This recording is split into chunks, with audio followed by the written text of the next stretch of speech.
Welcome back to C. Myers Live. I'm Oliver, part of the C. Myers team, and today I'm joined by Trevor Bush, our CFO. Hi, Oliver. It's great to be here. It's great to have you here.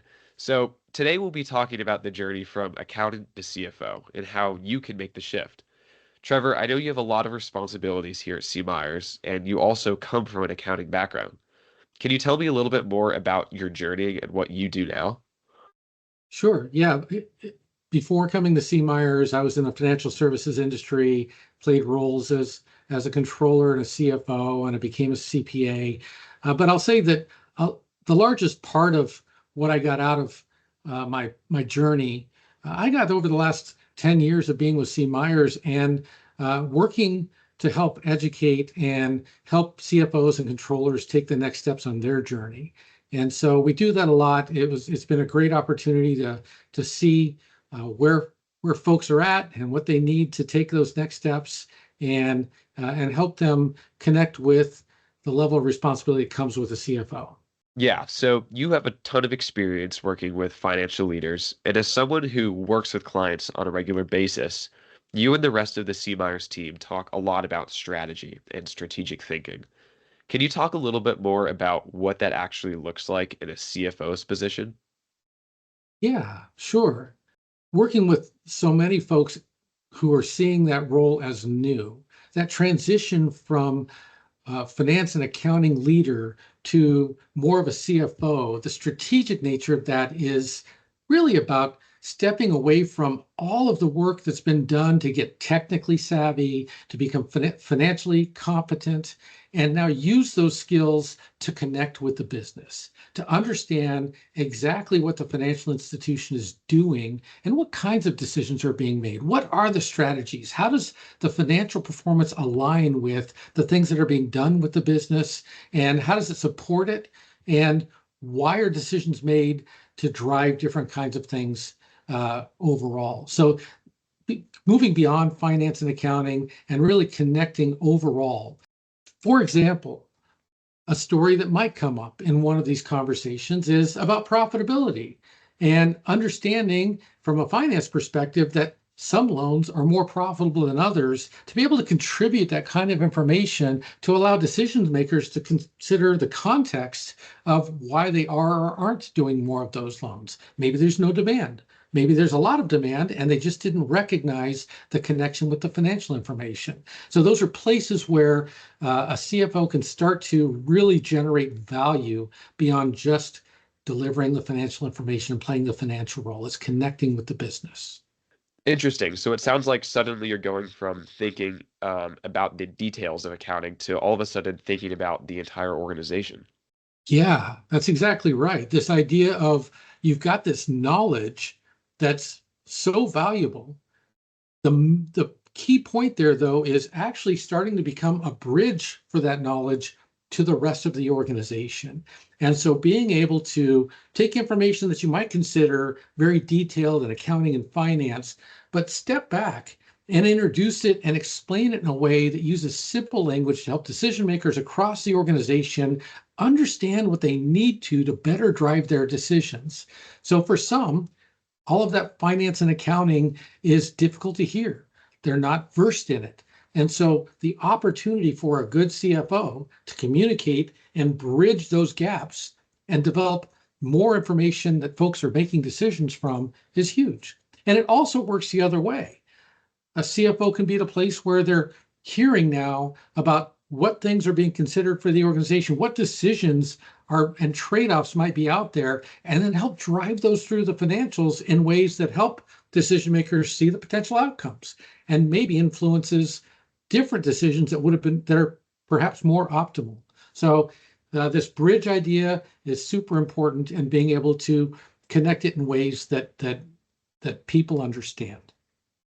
Yeah, so it sounds like not only are you representing the finance team to the decision makers of the organization, but you're also representing the decisions of the company leaders to the finance team. Is that right? Yeah, absolutely. That's a responsibility. It's a significant responsibility to participate in those decisions and to then own what's going on within the organization. That includes the mission, the vision, the core values. And so a CFO, really any senior leader, but that leadership component of it is embodying all of those directional statements, those directional ideas for the institution, and being able to share those throughout the organization, represent those as important facts of where folks are going, but also come back and connect the same thing back to the finance team. So finance and accounting can be made better by being able to connect to and understand the whys behind the things that are going on and how those connect with their jobs too. Yeah, there's a lot of components that are new to people stepping into that CFO position, and it sounds like it's a really big transition. Do you have any advice for people who are maybe in the accounting function on the finance team and are looking to make that jump? Yeah, I think the advice would be for anybody in that function, whether or not they're ready to make that jump. This is valuable for anybody to step back and start thinking about the business itself. And that may be a tough thing to do at your desk. You've got to elevate your eyes above your desktop and actually go around and start meeting folks, get opportunities to sit in meetings where they might be talking about the strategic things going on in the business, in a particular area, in the retail branches, in lending, all of those kinds of things where you can start to learn about what's going on in the business beyond what you're seeing in the financials and the metrics that you produce and work in every day, beyond the debits and credits. What are really the things that folks need to hear about, need to understand? And if you can understand how to talk to them in their language, they're going to understand better that you're actually interested. And that's a match made. So you start to just become more aware and learn about the actual business that's being done and connect it to all of the important things that you're doing in accounting. That's the path I would suggest. So, as someone who is trying to make that jump, it does sound a little bit intimidating, but it's also doable. Do you have any final words of wisdom for those looking to make that jump to CFO?